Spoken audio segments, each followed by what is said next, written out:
Two men thought they had found the perfect target outside St. Mary's General Hospital in downtown Phoenix at 11:47 p.m. on a Tuesday night. A petite woman in scrubs, walking alone to her car after a grueling 12-hour shift, fumbling with her keys in the dimly lit parking garage. What they didn't know was that Aria Blackwood had spent 8 years in the Army Rangers before trading her combat boots for nursing shoes. 33 seconds later, their entire world would change forever. Before we jump back in, tell us where you're tuning in from. And if this story touches you, make sure you're subscribed because tomorrow I've saved something extra special for you. The fluorescent lights in the emergency department of St. Mary's General Hospital flickered intermittently, casting an eerie glow across the linoleum floors that had seen more drama in one night than most places see in a year. Aria Blackwood pulled her dark hair back into a messy bun, securing it with a hair tie she'd found at the bottom of her scrubs pocket. Her shift had officially ended 20 minutes ago, but the last patient, a construction worker who'd fallen from scaffolding, had required extra attention before she could finally clock out.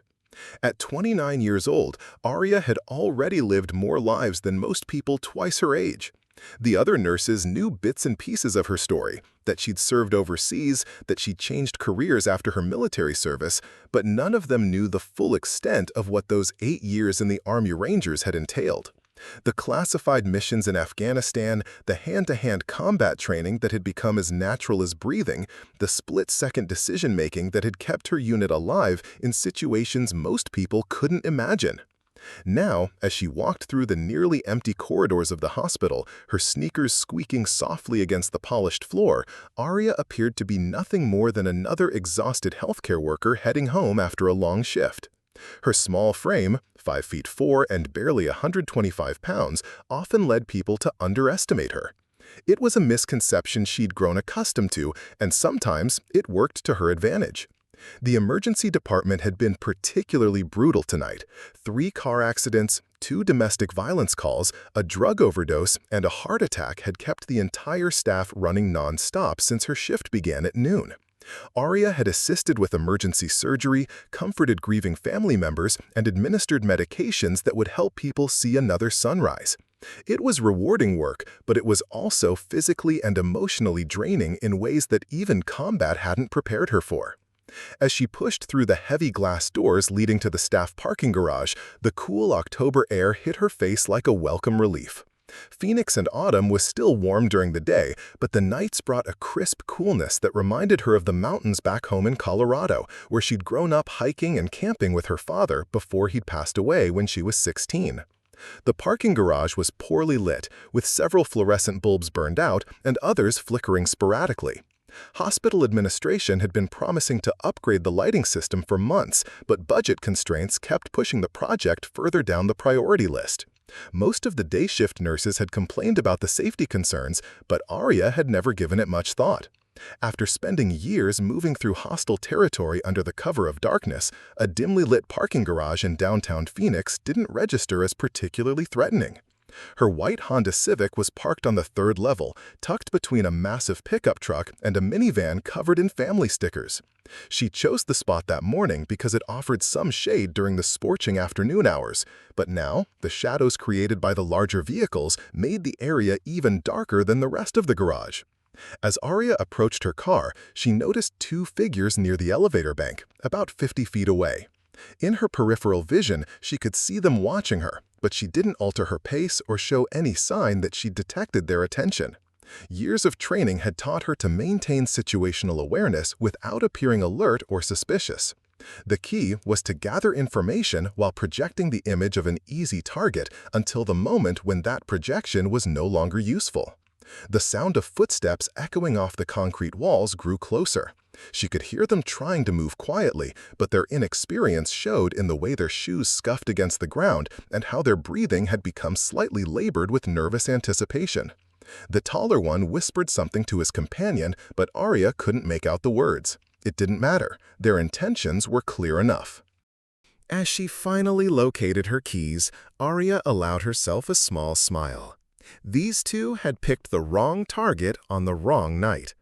She thought about her fellow nurses upstairs, still dealing with the aftermath of the evening's emergencies, unaware that their colleague was about to face a very different kind of crisis in the parking garage below. The footsteps stopped directly behind her. Arya could sense both men positioning themselves, one slightly to her left, the other to her right. It was a classic pincer movement, designed to limit her escape routes and make her feel trapped and vulnerable. In different circumstances, against a different target, it might have been effective. "Don't turn around," came a gruff voice from behind her. "Just hand over your purse and your car keys, and nobody gets hurt." Arya's grip tightened slightly on her keyring, but otherwise she remained perfectly still. Her heart rate had increased, but not from fear, from anticipation. It had been almost 2 years since she'd had occasion to use her combat training, and part of her had wondered if those skills would still be there when she needed them. She was about to find out. "Did you hear me, lady?" The second voice was higher, more nervous. "We said, give us your purse." Arya slowly began to turn around, keeping her movements deliberate and unthreatening. As she faced her would-be attackers, she took a quick inventory of the situation. The nervous one had his hands shoved deep in his jacket pockets, probably trying to suggest he had a weapon, though his body language indicated otherwise. The more confident one actually did have something in his hand, though in the poor lighting she couldn't identify what it was. "Please," she said, her voice small and frightened. "I just got off work. I don't have much money, but you can have whatever I've got." It was exactly what they wanted to hear. She could see the tension leave their shoulders slightly as they convinced themselves that this was going to be easier than they'd anticipated. The confident one stepped closer, extending his hand. "Smart girl. Just hand everything over nice and slow, and you can go home to your family tonight." Arya nodded meekly and began to reach into her purse with her left hand while keeping her keys in her right. What happened next would unfold in a matter of seconds, but those seconds would change everything for all 3 people standing in that dimly lit parking garage. The moment of deception was about to end, and Arya Blackwood was about to remind herself and teach these 2 men exactly why the Army Rangers had trained her so well. In the 33 seconds that followed, Marcus Chen and Tyler Rodriguez would experience what military tacticians call decisive action, the moment when careful planning meets brutal reality, and everything you thought you knew gets turned upside down. Arya's left hand emerged from her purse holding her wallet, but her right hand had already positioned her car key between her fingers in a technique she'd learned during close-quarters combat training. The motion looked natural, almost clumsy, as if she were simply trying to manage too many things at once. Marcus, the more experienced of the 2 criminals, stepped forward with his hand outstretched, a switchblade now visible in his grip. What he didn't see was the subtle shift in Arya's stance, her weight moving to the balls of her feet, her center of gravity lowering almost imperceptibly. Years of muscle memory were awakening, systems coming online that had kept her alive in situations far more dangerous than a parking garage robbery. "That's it. Nice and easy," Marcus said, his confidence building as the small woman appeared to comply. Tyler hung back slightly, still nervous but emboldened by how smoothly things seemed to be going. Neither man noticed that Arya's breathing had changed, becoming deeper and more controlled. Arya extended the wallet toward Marcus with her left hand, taking a small step forward as she did so. To the untrained eye, it looked like submission. To someone with her background, it was textbook tactical positioning, closing distance while maintaining the element of surprise. Marcus reached for the wallet, and in that instant, Arya's training took over completely. Her left hand snapped back, using the wallet as a distraction, while her right hand drove upward in a precise arc. The key between her fingers found the soft tissue just below Marcus's wrist, causing him to cry out and drop the switchblade as his hand went numb. Before he could process what had happened, Arya's left elbow crashed into his solar plexus, driving the air from his lungs and doubling him over.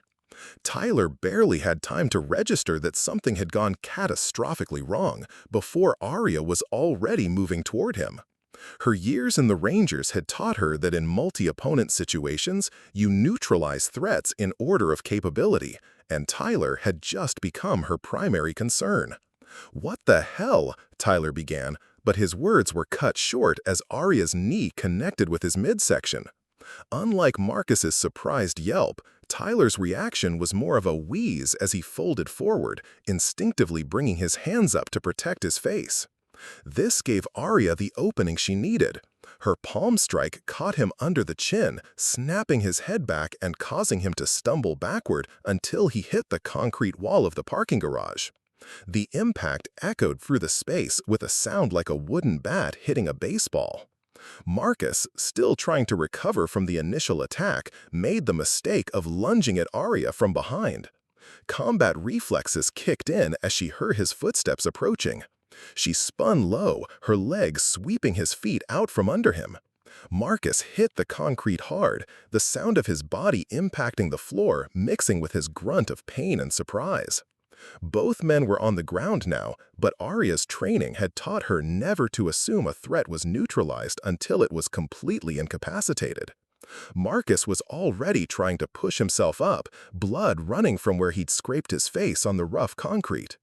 Tyler was slumped against the wall, holding his jaw and looking at her with a mixture of fear and disbelief. "Stay down," Arya said, her voice no longer small or frightened. The transformation was complete. The vulnerable nurse had disappeared, replaced by someone who spoke with the quiet authority of someone accustomed to being obeyed in life or death situations.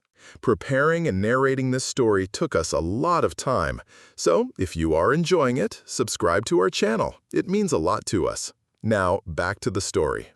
Marcus, however, wasn't ready to accept defeat. He spotted his switchblade a few feet away and made a desperate grab for it. Arya saw the movement and reacted instantly. Her foot came down on his wrist just as his fingers touched the handle, pinning his hand to the concrete with enough force to make him scream. "I said stay down," she repeated, applying just enough pressure to make her point clear without causing permanent damage. Her medical training informed her decisions even in combat. She knew exactly how much force to use to control the situation without crossing the line into excessive harm. Tyler tried to stand up, using the wall for support, but his legs were shaky and his vision was clearly affected by the blow to his head. Arya kept one foot on Marcus's wrist while keeping her eyes on Tyler, maintaining control of both threats simultaneously. "Here's what's going to happen," Arya said, pulling her phone from her pocket with her free hand. "I'm going to call hospital security and they're going to call the police. You're both going to lie on the ground with your hands visible until they arrive." Marcus writhed under her foot, still not fully comprehending how a woman half his size had completely dominated both him and Tyler in a matter of seconds. "You can't do this," he gasped. "This is assault." Arya's laugh was devoid of any humor. "You pulled a knife on a woman in a parking garage and demanded her money. I'm pretty sure any jury in the country is going to see this as self-defense." As she dialed security, Tyler slumped back down the wall until he was sitting on the concrete floor. Blood trickled from a split lip, and he kept touching his jaw gingerly, as if checking whether it was still attached properly. The bravado that had carried him into this situation had completely evaporated, replaced by a dawning realization of just how badly they had miscalculated. "Security, this is Arya Blackwood, RN. I'm in the staff parking garage, level 3. I have 2 individuals who attempted to rob me at knife point. They're both subdued, but I need officers here immediately." The voice on the other end was professional but concerned. "Are you injured, Miss Blackwood?" "Negative, I'm fine, but these 2 are going to need medical attention. Possible concussion on one, facial lacerations on the other. Have them bring a gurney when they come up." Marcus tried one more time to pull his hand free, but Arya simply shifted her weight slightly, making it clear that any further resistance would result in significantly more pain. The message was received, and he went limp, finally accepting that this situation was completely beyond his control. Within minutes, the sound of footsteps and radio chatter echoed through the parking garage as hospital security arrived, followed closely by Phoenix PD. As the officers took control of the scene, Arya stepped back and allowed herself to process what had just happened. The adrenaline was beginning to fade, and with it came the familiar aftermath of combat, a mixture of relief, satisfaction, and the strange emptiness that always followed the sudden transition from life-threatening danger to safety. It was a feeling she remembered well from her military days, though she'd hoped never to experience it again. Detective Sarah Martinez was the first investigator to arrive on scene, and she took one look at the two suspects being loaded onto gurneys and then at the small woman in scrubs who had apparently put them there. "Miss Blackwood, I'm going to need to get your statement about what happened here." Detective Sarah Martinez had seen her share of robbery victims over her 12 years with Phoenix PD, but Arya Blackwood didn't fit the profile. Most people who just fought off two armed attackers were shaking, crying, or in some form of shock. Arya stood calmly beside her Honda Civic, methodically checking her scrubs for any tears or stains, as if violent confrontations were just another item on her Tuesday night checklist. "Can you walk me through exactly what happened?" Martinez asked, pulling out her notepad. The detective was a compact woman in her 40s, with sharp eyes that missed very little. She'd already spoken briefly with the paramedics treating Marcus and Tyler, and their injuries told an interesting story. "I was walking to my car after my shift when those two men approached me from behind," Arya began, her voice steady and professional. "The taller one demanded my purse and keys. The shorter one was carrying a switchblade, which he displayed in a threatening manner." Martinez scribbled notes, but she was also studying Arya's demeanor. "And then?" "I defended myself using reasonable force to neutralize the immediate threat to my safety." The clinical language wasn't lost on Martinez. She'd heard similar phrasing before, usually from off-duty cops or security personnel giving statements. "Miss Blackwood, what's your background? Before nursing, I mean." Arya paused for a moment, considering how much to reveal. "I served 8 years in the U.S. Army. I received training in hand-to-hand combat as part of my military service." "What was your MOS?" Martinez asked, using the military term for job specialty. 11 Bravo, Arya replied, though she knew the detective would probably look deeper. Infantry was the public version of her story. The classified details of her Ranger operations would require security clearances Martinez didn't have. Meanwhile, 30 feet away, Marcus Chen was being loaded into an ambulance. The paramedic, a veteran EMT named David Walsh, was documenting injuries that seemed far too precise for a random bar fight or street altercation. Marcus had a puncture wound from the car key that had damaged specific nerve pathways in his wrist, leaving his hand temporarily paralyzed. The blow to his solar plexus had been delivered with surgical precision, designed to incapacitate without causing permanent damage. "Have you ever seen defensive wounds like this?" Walsh asked his partner, Jenny Rodriguez, who was checking Tyler's pupils for signs of concussion. "Not from a robbery victim," Jenny replied quietly. "This looks more like what you'd see after someone trained got jumped, except backwards." Tyler was conscious but disoriented. His jaw wasn't broken, but the swelling suggested he'd be drinking through a straw for a few days. More concerning was the fact that he kept asking the same 3 questions over and over: where he was, what had happened, and why his head hurt so much. "Classic signs of a grade 2 concussion," Jenny noted. "That palm strike must have rattled his brain pretty good." Back at the Honda Civic, Detective Martinez was piecing together a clearer picture. She'd run Arya's name through the system and found exactly what she'd expected. No criminal history, honorable discharge from the Army, current nursing license, and an address in a modest neighborhood about 15 minutes from the hospital. "Miss Blackwood, I have to ask, have you had any previous encounters with either of these men?" "No, Detective. I'd never seen them before tonight." "Any idea why they might have targeted you specifically?" Arya considered the question seriously. I assume they saw an opportunity. A small woman, alone in a poorly lit parking garage, carrying a purse. From their perspective, I probably looked like an easy target. Martinez nodded. It was a reasonable assessment, and probably accurate. What bothered her wasn't Arya's explanation, but rather how thoroughly the situation had been reversed.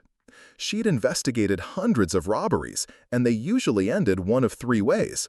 The victim handed over their belongings and the criminals left, the victim resisted and got hurt, or someone interrupted the crime in progress.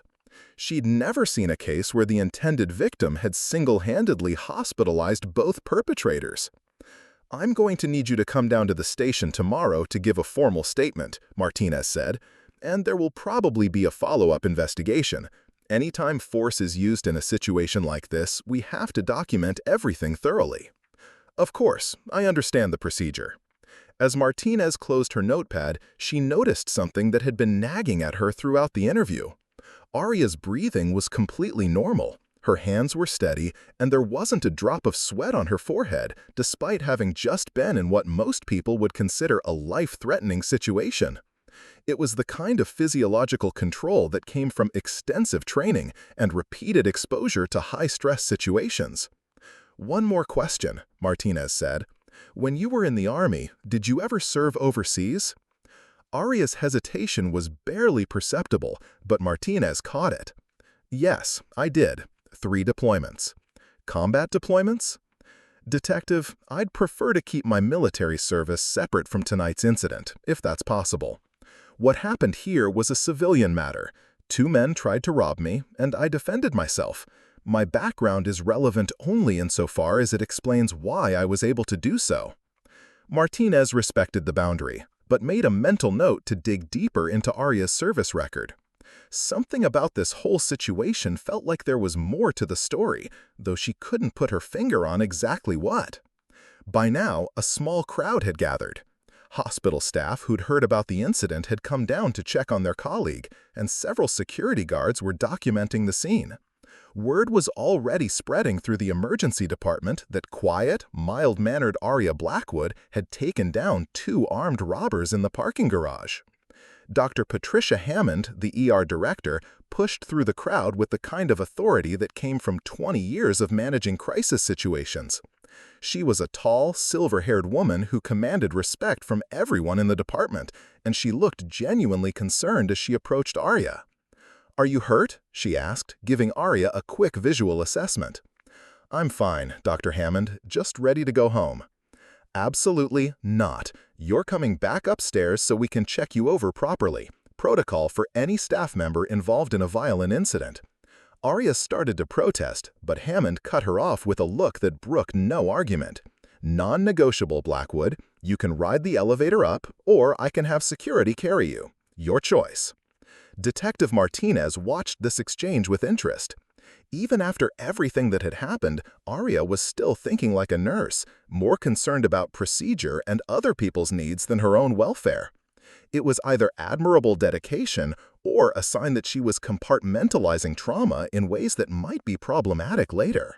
As the crowd began to disperse and the ambulances pulled away with Marcus and Tyler, Martinez made one final observation. The entire incident, from initial contact to police arrival, had taken less than 10 minutes.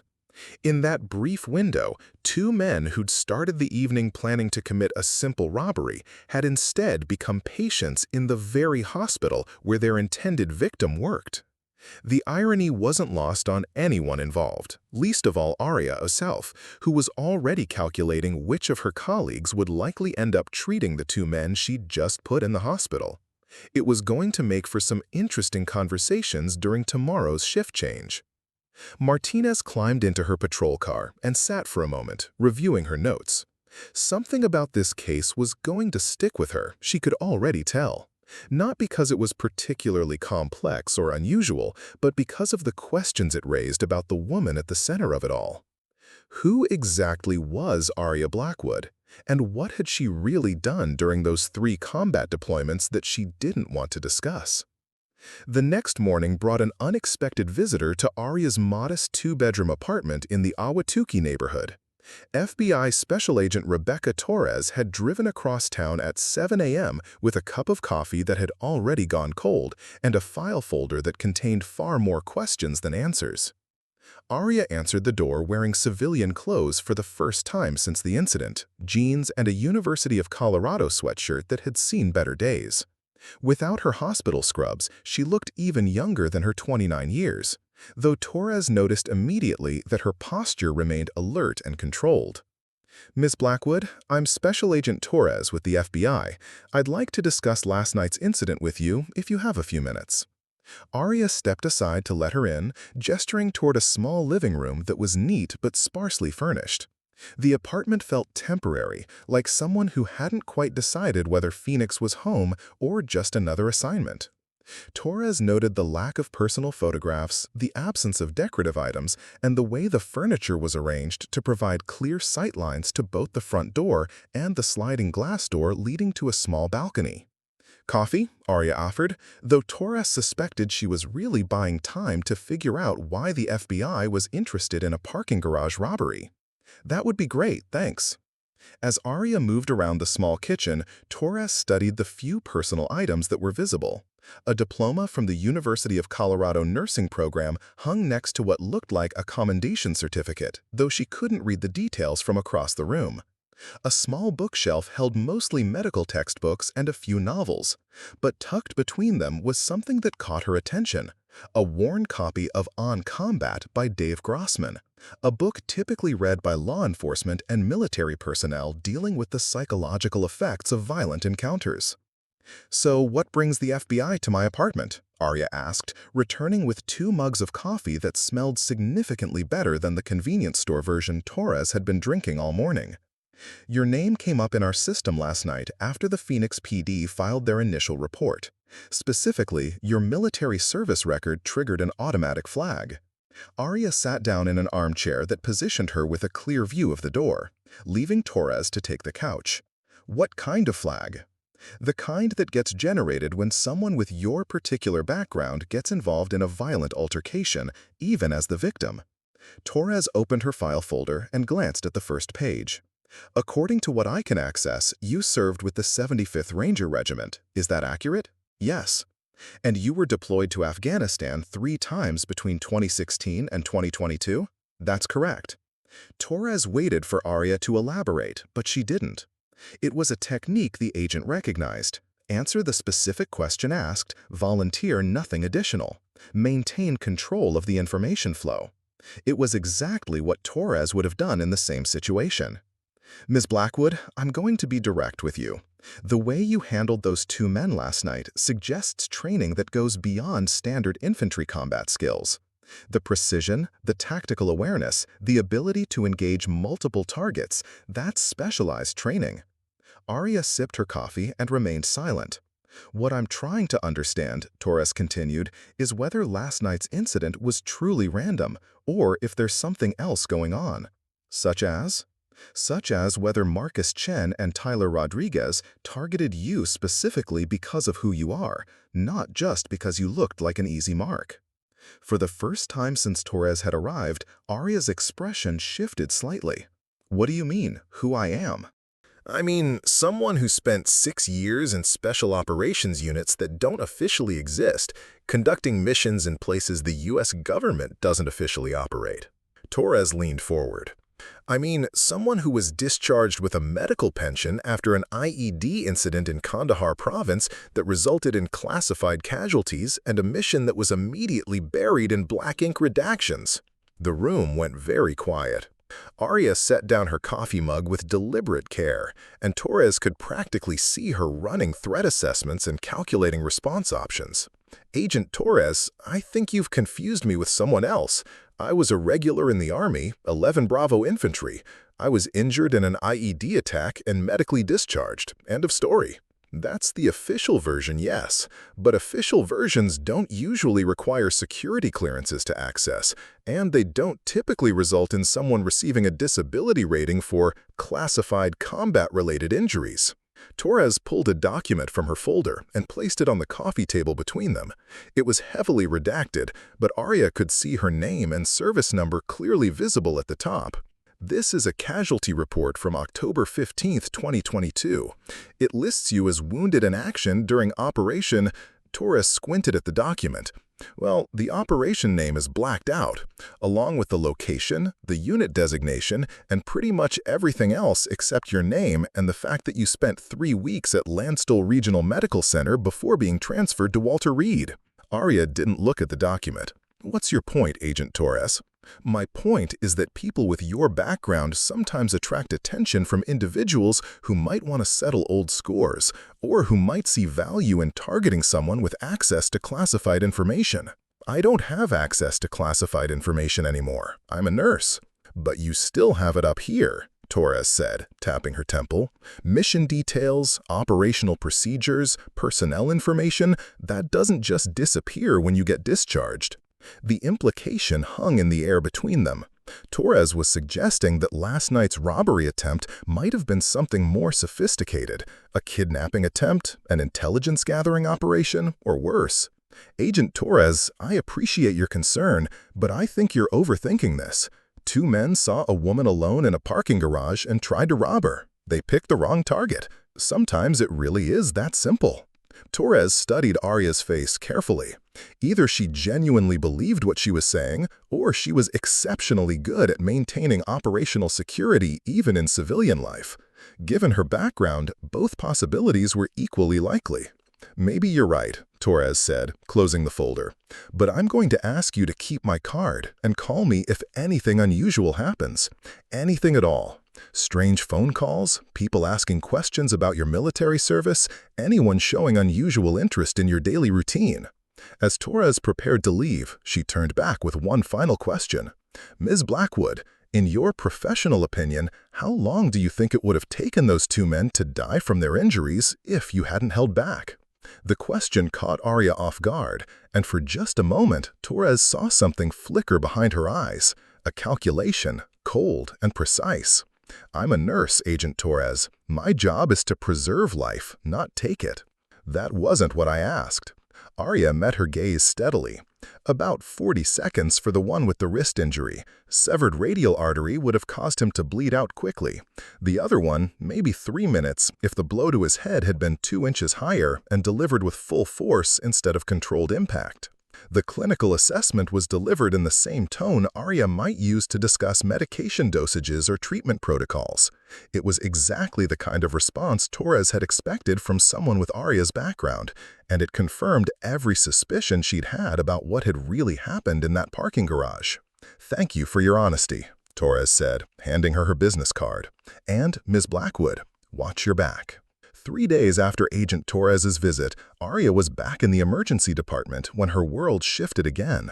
She was treating a motorcycle accident victim when Dr. Hammond appeared at her elbow with an expression that immediately put her on alert. Blackwood, I need you in my office, now. The tone was different from Hammond's usual authoritative but warm demeanor. This was the voice she used when delivering bad news to families, controlled but carrying an undercurrent of concern that made Arya's pulse quicken slightly. Can it wait? This patient needs. Rodriguez can take over. Office, now. As Arya followed Hammond through the maze of hospital corridors, she noticed they weren't heading toward the administrative wing where Hammond's usual office was located. Instead, they were moving toward the secure section of the hospital where patient records were stored and sensitive meetings took place. Hammond opened a door to a conference room Arya had never seen before.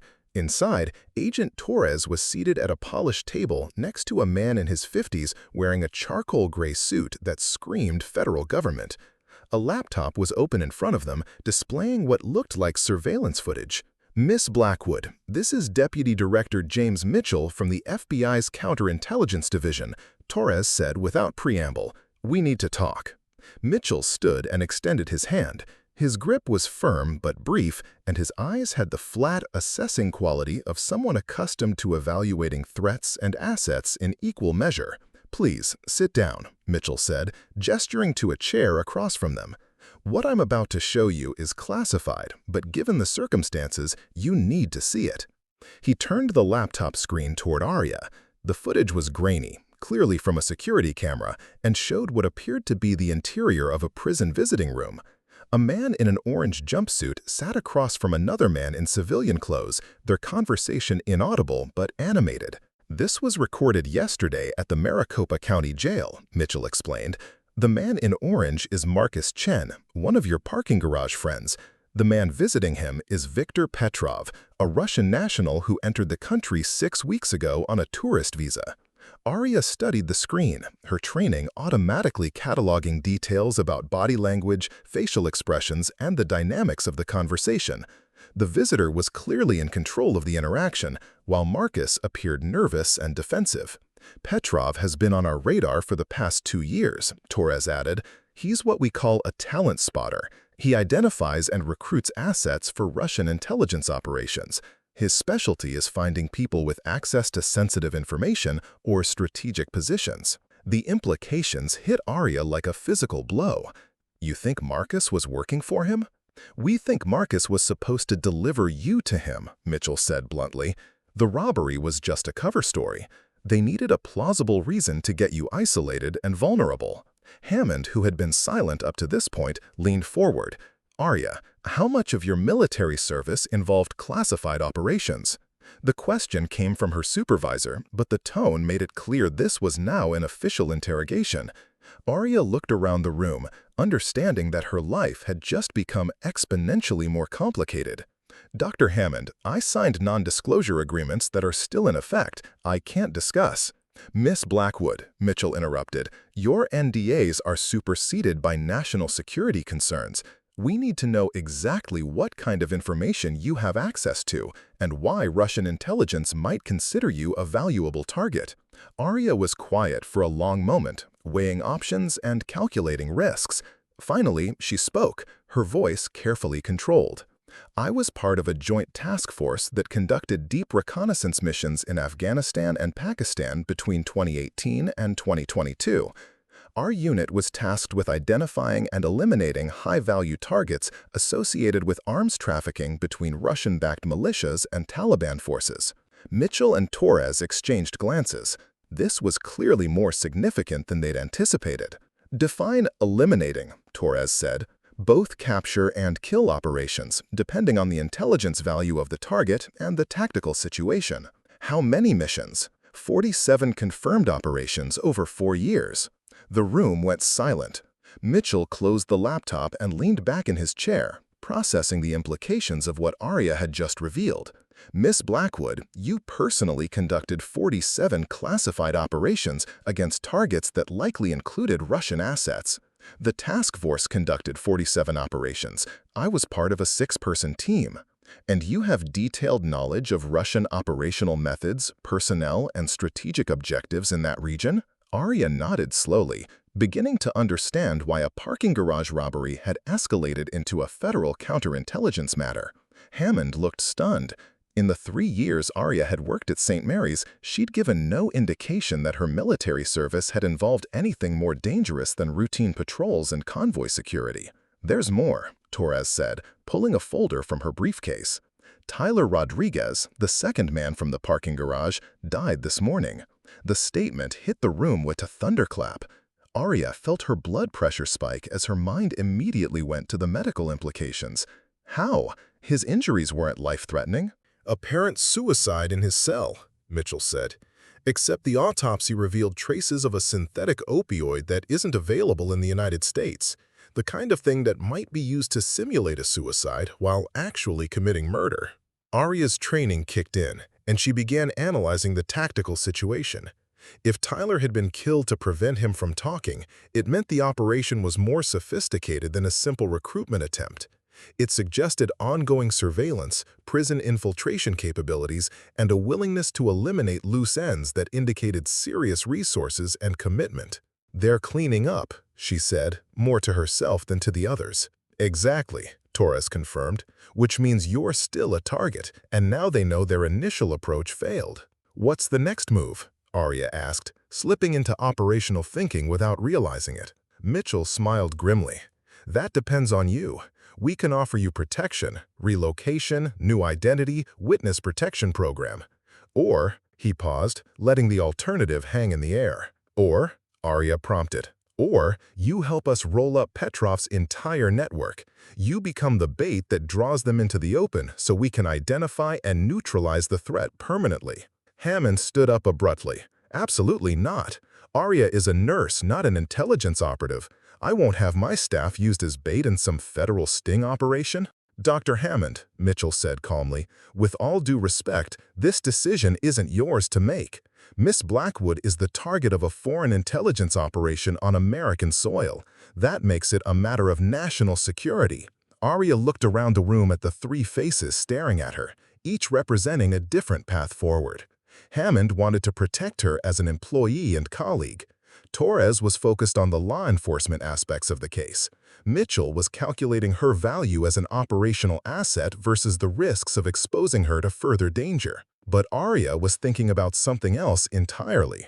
She was remembering the 47 missions, the teammates who hadn't made it home, and the oath she'd taken to defend her country against all enemies, foreign and domestic. If I do this, she said finally, I want operational control. No federal handlers making tactical decisions for me. I plan the mission, I execute the mission, and I decide when it's over. Mitchell's eyebrows rose slightly. It wasn't the response he'd expected from a nurse who'd been out of active service for 2 years. Miss Blackwood, you're a civilian now. We can't authorize. Then find a way, Arya interrupted, because otherwise you're going to spend the next 10 years playing defense while they keep coming after me. I'd rather finish this once and for all. 2 weeks later, Arya Blackwood no longer existed as far as the hospital records. She'd been granted emergency medical leave while her apartment in Ahwatukee had been quietly vacated by a federal moving crew who specialized in making people disappear without traces. Now she stood in a safe house in Scottsdale, studying surveillance photographs spread across a dining room table while Agent Torres briefed her on the latest intelligence. The house itself was unremarkable, a beige stucco ranch in a gated community that could have belonged to any retired couple. But the windows were bulletproof, the doors were steel-reinforced, and the seemingly innocent landscape lighting concealed motion sensors and cameras.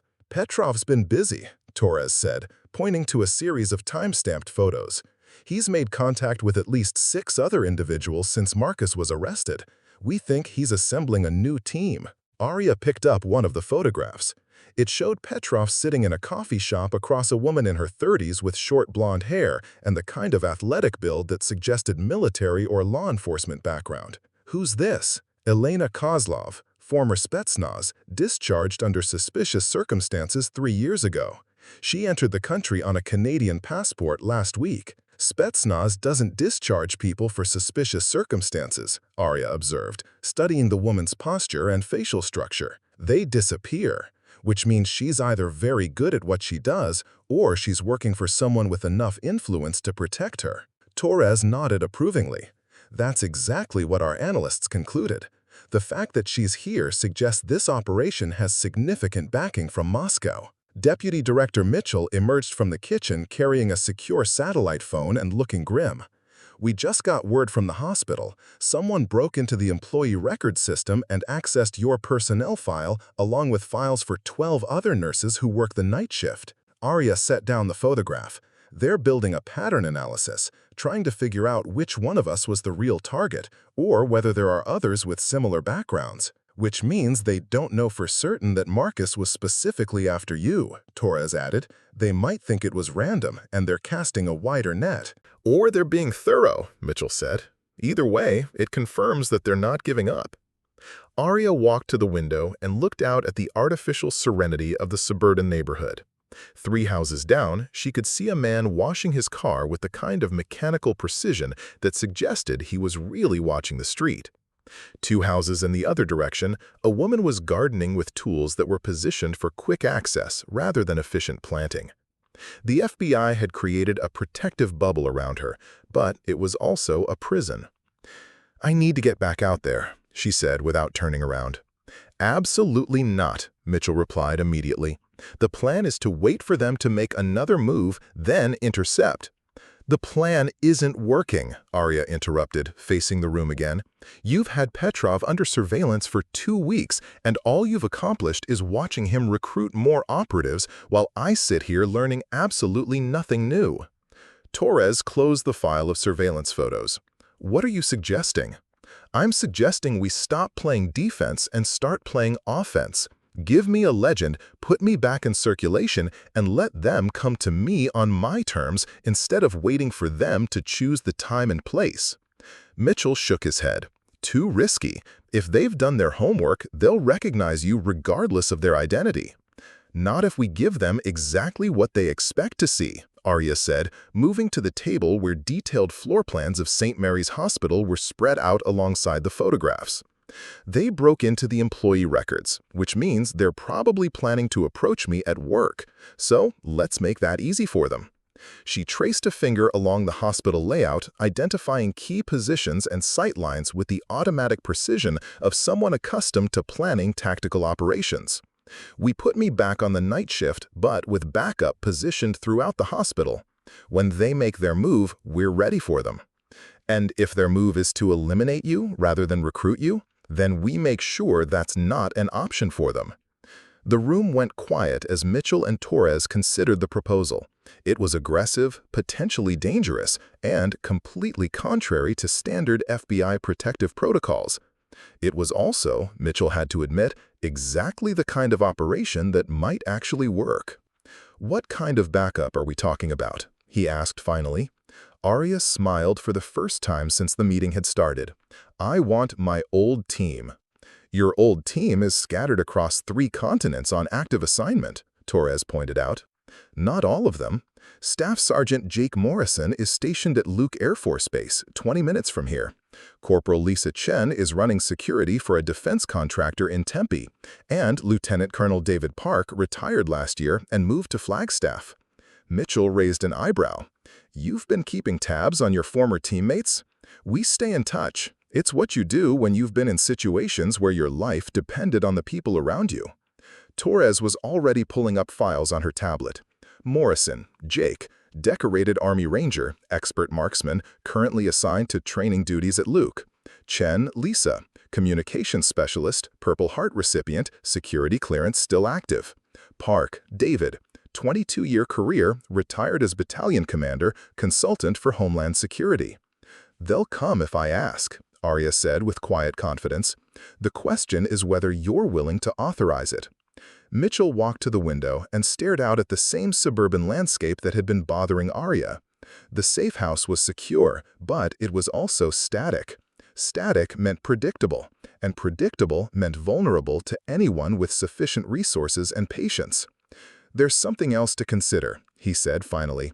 "If Petrov is recruiting locally, he's probably not planning to extract you from the country. He's planning to keep you here, which means he has infrastructure in place. Safe houses, communication networks, maybe even official cover through diplomatic channels." "All the more reason to move fast," Arya replied. "The longer we wait, the more entrenched they become." Torres was studying the hospital floor plans with a tactical eye. The emergency department has excellent security camera coverage, but the parking garage is still vulnerable. If they try the same approach as Marcus and Tyler— "They won't," Arya said decisively. "That was amateur hour. Petrov's new team will be professional. They'll approach me during my shift, probably posing as medical personnel or family members of patients. They'll want to get me isolated somewhere inside the hospital where they have control of the environment." Mitchell made a decision. "I'll authorize it, but with conditions. We run this operation by FBI protocols, with FBI oversight, and if anything goes sideways, you follow federal extraction procedures immediately." "Agreed." "And Blackwood? Your old teammates come in as consultants only. They're not armed federal agents and they don't have arrest authority. This is an FBI operation with military advisors, not a special forces mission." Arya nodded, though Torres noticed she didn't verbally agree to that particular condition. As the meeting broke up and plans began to take shape, none of them could have predicted that Viktor Petrov was at that very moment sitting in a rented office space across town, studying his own set of surveillance photographs and coming to his own conclusions about how to approach his target. The difference was that Petrov's photos showed not just Arya, but detailed images of the safe house, the federal agents protecting her, and the defensive positions that the FBI thought were undetectable. The game was about to change again, and this time both sides would be playing for keeps. The operation went live on a Thursday night that would forever change how the FBI approached counterintelligence cases involving former Special Operations personnel.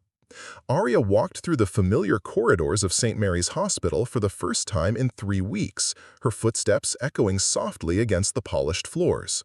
To any observer, she appeared to be simply another nurse returning to work after extended medical leave.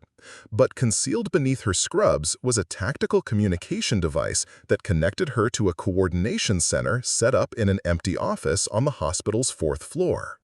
Jake Morrison had positioned himself as a maintenance worker in the parking garage, his tool cart strategically placed to provide overwatch of the main entrance while concealing enough firepower to stop a small army. Lisa Chen was monitoring all electronic communications from a van disguised as a medical supply delivery truck, her equipment capable of intercepting and analyzing cell phone traffic within a 2-mile radius. Lieutenant Colonel Park had taken the most visible position, posing as the adult son of an elderly patient in the cardiac unit, giving him legitimate reason to move throughout the hospital while maintaining tactical awareness. Agent Torres coordinated from the command center, while Deputy Director Mitchell observed from FBI headquarters in Phoenix, connected by encrypted video link to monitor the operation in real time. "All positions report ready," Torres spoke into her headset as Arya checked in for her shift at the emergency department nurses station. The first 3 hours passed uneventfully. Arya treated a variety of routine cases: a kitchen burn, a child with a fever, an elderly man with chest pains that turned out to be indigestion. The normal rhythm of hospital work felt surreal after weeks of federal protection and tactical planning. At 11:20 p.m., Lisa Chen's voice crackled through the communication network. Multiple cell phones just went active simultaneously within a quarter-mile radius. Coordinated communication pattern suggests team deployment. Morrison's voice followed immediately. "I have eyes on 3 individuals entering the parking garage. 2 males, 1 female. Moving with purpose, not like visitors."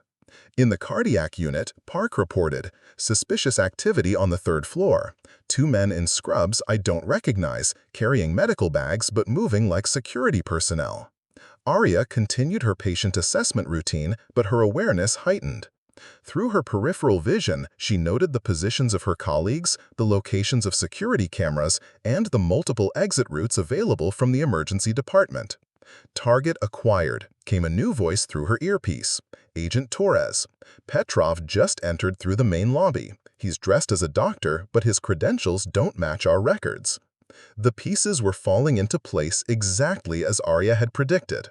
Petrov's team was conducting a coordinated infiltration of the hospital using multiple entry points and cover identities to converge on her position. It was professional, well-planned, and would have been nearly impossible to detect without advance warning. At 11:47 p.m., exactly 3 weeks to the minute after the original parking garage incident, Elena Kozlov approached the emergency department nurses station. "Excuse me," she said in lightly accented English, "I'm Dr. Stevens from the CDC. We've received reports of a potential infectious disease exposure involving one of your staff members. I need to speak with Arya Blackwood immediately." The cover story was sophisticated. CDC involvement would explain the need for immediate isolation and would justify removing Arya from the busy emergency department to a more secluded location. Under normal circumstances, it might have worked perfectly. "Of course, Dr. Stevens," Arya replied, looking up from her paperwork. "I'm Arya Blackwood. What kind of exposure are we talking about?" Elena's eyes flickered with recognition and satisfaction. After weeks of planning and surveillance, she was finally face-to-face with her target. "It's quite serious. We need to conduct immediate testing in a controlled environment. There's a procedure room on the 7th floor that's been prepared for this purpose." The 7th floor was largely empty at night, housing administrative offices and storage areas. It would be perfect for interrogation or extraction without interference. "Let me just finish with this patient," Arya said, maintaining her role perfectly while positioning herself near the emergency alarm button. "I'm afraid this can't wait," Elena insisted, moving closer. "The potential exposure time frame makes immediate action critical." It was then that Arya noticed the slight bulge under Elena's lab coat, positioned exactly where a concealed weapon would rest for quick access. The operational moment had arrived. "Dr. Stevens," Arya said, raising her voice slightly, "can you show me your CDC identification again? I want to make sure I document this properly." The request was a signal to her team that the confrontation was beginning. Throughout the hospital, Morrison, Chen, and Park shifted into final positions, while Torres coordinated the FBI response. Elena's hand moved toward her jacket docket, but instead of credentials, she was reaching for a tranquilizer gun designed to incapacitate Arya without causing permanent harm. The plan was still to extract intelligence, not to eliminate the target. Arya moved first. Her years of combat training and the adrenaline from 3 weeks of anticipation combined into a fluid sequence of actions that seemed to unfold in slow motion. She grabbed Elena's wrist before the weapon could be drawn, using the woman's own momentum to spin her around and pin her against the nurse's station counter. "Federal agents, nobody move!" Torres's voice echoed through the emergency department as FBI personnel emerged from concealed positions throughout the hospital. Elena fought back with the skills that had made her a Spetsnaz operative, but she was fighting someone who had spent years perfecting close-quarters combat in life-or-death situations. Arya's defensive techniques were supplemented by her intimate knowledge of human anatomy. She knew exactly where to apply pressure to cause maximum incapacitation with minimum permanent damage. Within seconds, Elena was face down on the floor with her hands secured behind her back, the tranquilizer gun kicked safely away across the linoleum. Throughout the hospital, the coordinated arrests unfolded simultaneously. Morrison apprehended 2 men in the parking garage who were preparing communications equipment for a rapid extraction. Park's position allowed him to intercept the fake medical personnel on the 3rd floor before they could reach their target. Chen's electronic surveillance had identified and tracked all team members, enabling FBI agents to coordinate simultaneous arrests that prevented any escape or communication with external handlers. Viktor Petrov himself was arrested in a 5th-floor conference room where he'd been preparing interrogation materials and coordinating the operation through encrypted communications with Moscow. When the immediate tactical situation was secure, Arya found herself standing in the same emergency department where she'd worked for 3 years, surrounded by federal agents and her former military teammates, processing the fact that her civilian life had just intersected dramatically with her classified past. "It's over," Torres said, approaching with a mixture of relief and professional satisfaction. "The entire network is rolled up. We've got Petrov, his operational team, and enough evidence to prosecute them for espionage, conspiracy, and attempted kidnapping." Mitchell's voice came through the communication system from FBI headquarters. "Outstanding work, everyone. Miss Blackwood, your operational judgment was correct. By controlling the tactical environment, we were able to neutralize the threat completely rather than simply defending against it." 6 months later, Arya Blackwood returned to work at St. Mary's Hospital under her real name, though her personnel file now contained security classifications that would perplex hospital administrators for years to come. The Russians involved in the operation had been either deported or imprisoned, and the intelligence they'd sought remained secure. Dr. Hammond, who had learned more about her employee's background during the operation than she'd ever expected, made only one change to Arya's work schedule. She was no longer assigned to work alone during night shifts. As for Arya herself, she discovered that defending her country could take many forms. Sometimes in foreign combat zones, sometimes in hospital emergency departments, and sometimes in parking garages when 2 men made the catastrophic mistake of targeting the wrong woman on the wrong night. The official FBI report classified the operation as a complete success, noting that the integration of military special operations expertise with federal law enforcement capabilities had proven exceptionally effective in counterintelligence operations. What the report didn't mention was that Arya Blackwood had never stopped being a soldier. She'd simply found a different way to serve. The interrogation of Viktor Petrov revealed details that would reshape American understanding of Russian intelligence operations on domestic soil. In a sterile FBI interview room, Petrov sat across from seasoned interrogators who had been surprised by his willingness to cooperate once he realized the extent of his operational failure. "Your target was more valuable than we initially assessed," Petrov admitted during his third day of questioning, his English precise despite his fatigue. Moscow had identified her through cross-reference databases of discharged special operations personnel. Her unit's missions in Afghanistan had disrupted 3 major arms trafficking networks that were generating significant revenue for Russian military contractors. Agent Torres, observing through one-way glass, took detailed notes as Petrov outlined a systematic effort to identify and target former American special operations personnel who possessed sensitive intelligence about Russian activities in various theaters of operation. "We weren't just after Miss Blackwood," Petrov continued. "She was part of a broader operation targeting 17 former Rangers, SEALs, and Delta Force operatives across 6 states. The goal was intelligence gathering, potential recruitment, and in some cases elimination of individuals who posed ongoing security risks to Russian interests." This revelation prompted an immediate expansion of the FBI investigation. Within days, federal agents were conducting welfare checks and implementing protective measures for former special operations personnel throughout the Southwest. 3 other attempted recruitments were uncovered in different cities, each following variations of the same pattern that had failed so dramatically in Phoenix. Elena Kozlov, facing federal espionage charges, provided additional intelligence during her plea negotiations.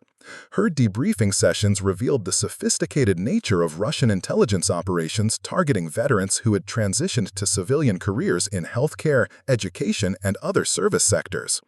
"They choose targets who have adapted to civilian life because they appear vulnerable," Kozlov explained to federal prosecutors.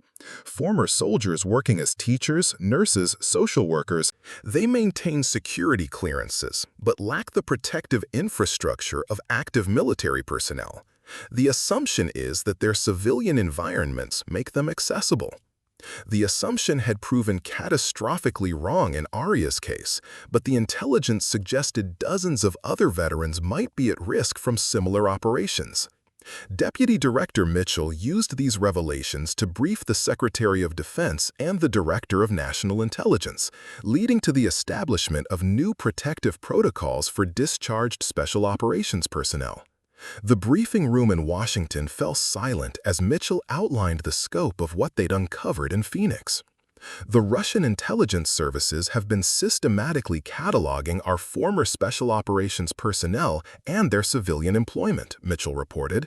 "They're not just seeking intelligence, they're mapping our entire special operations community to identify ongoing vulnerabilities and potential pressure points." Meanwhile, Aria found herself navigating an unexpected role as a federal consultant on veteran security issues. Her insights into how Russian operatives had approached her case proved invaluable for developing protective strategies for other potential targets.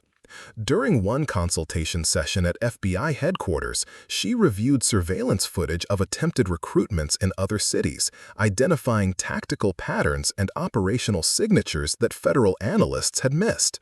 "Look at the timing," she pointed out, analyzing video from an incident in Denver. "They always approach during shift changes or break periods when the target is transitioning between secure and unsecure environments. It's not random. They're studying daily routines to identify psychological vulnerability windows." Her observations led to the development of new training protocols for veterans transitioning to civilian careers, focusing on maintaining operational security awareness even in non-military environments. Jake Morrison, Lisa Chen, and Lieutenant Colonel Park found themselves similarly involved in expanding federal efforts to protect veteran communities. Morrison's expertise in tactical assessment was utilized to evaluate security vulnerabilities at hospitals, schools, and other civilian workplaces employing former special operations personnel. "The problem is that these people were trained to blend into civilian populations," Morrison explained during a briefing with FBI counterintelligence specialists. "That same ability makes them attractive targets because they can access sensitive civilian infrastructure without attracting attention." Lisa Chen's communications expertise proved crucial in identifying electronic surveillance methods used by Russian operatives to monitor potential targets. Her analysis of intercepted communications revealed sophisticated technical capabilities that surprised even veteran intelligence professionals. They're not just using traditional surveillance, Chen reported. They're exploiting social media algorithms, employment databases, and even medical records to build comprehensive profiles of former special operations personnel. The level of data integration suggests state-level resources and technical sophistication.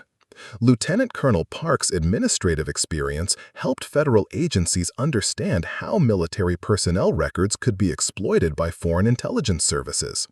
His review of security protocols revealed gaps that had allowed Russian operatives to identify and track former special operations personnel after their discharge.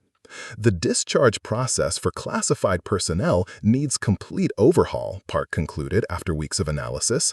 We're essentially creating a roadmap for foreign intelligence services to follow our people into civilian life.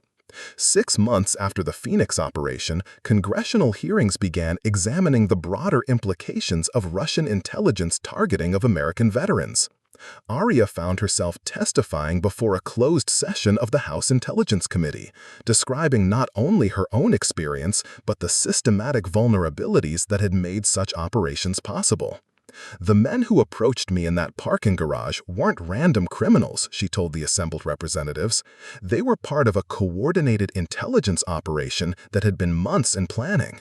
The fact that it failed doesn't diminish the reality that our veterans are being systematically targeted by hostile foreign intelligence services." Committee members pressed for details about how such operations could be prevented in the future. Arya's recommendations focused on maintaining connection between discharged special operations personnel and intelligence communities that could provide ongoing protective support. These veterans don't stop being valuable intelligence assets just because they're no longer on active duty, she emphasized. Their knowledge, their training, and their ongoing contributions to civilian society make them permanent targets. We need protective frameworks that acknowledge this reality. The hearings led to legislation establishing new support networks for veterans with classified backgrounds, including ongoing security briefings, threat awareness training, and rapid response protocols for suspected targeting attempts. Dr. Patricia Hammond, who had watched her employee transform from a quiet night shift nurse into a federal intelligence consultant, implemented new security protocols at St. Mary's Hospital. The emergency department now maintained discreet connections with federal law enforcement agencies to report suspicious activity involving current or former military personnel. We never realized that hiring veterans with specialized backgrounds created security responsibilities for civilian employers, Hammond admitted during a healthcare industry conference focused on veteran employment. Now we understand that protecting these employees requires ongoing awareness of potential threats that have nothing to do with traditional workplace security. As the first anniversary of the parking garage incident approached, Arya reflected on how dramatically her life had changed. Her apartment in Ahwatukee had been replaced by a more secure residence selected with federal input. Her daily routines now included security protocols that would have seemed paranoid a year earlier, but had become necessary adaptations to ongoing threat assessments. The nursing profession had provided her with a sense of purpose after military service, but the events of that October night had demonstrated that her service to the country continued in ways she hadn't anticipated. The skills that had kept her alive in Afghanistan proved equally valuable in protecting fellow veterans from foreign intelligence operations targeting American civilian communities. Most significantly, Arya had discovered that the transition from military to civilian life didn't represent an ending, but rather an evolution of service. The same dedication to protecting others that had driven her military career now manifested in healthcare service, federal consultation, and advocacy for veteran security issues. The two men who had approached her in that dimly lit parking garage, thinking they had found an easy target, had instead triggered a chain of events that exposed and dismantled a sophisticated foreign intelligence operation while strengthening protective measures for thousands of American veterans. In the end, what had begun as a simple story of self-defense had evolved into something far more significant, a reminder that America's defenders don't stop serving when they hang up their uniforms, and that the skills forged in combat continue to protect the homeland in ways both visible and unseen. Up next, you've got two more standout stories right on your screen. If this one hits the mark, you won't want to pass these up. Just click and check them out. And don't forget to subscribe and turn on the notification bell so you don't miss any upload from us.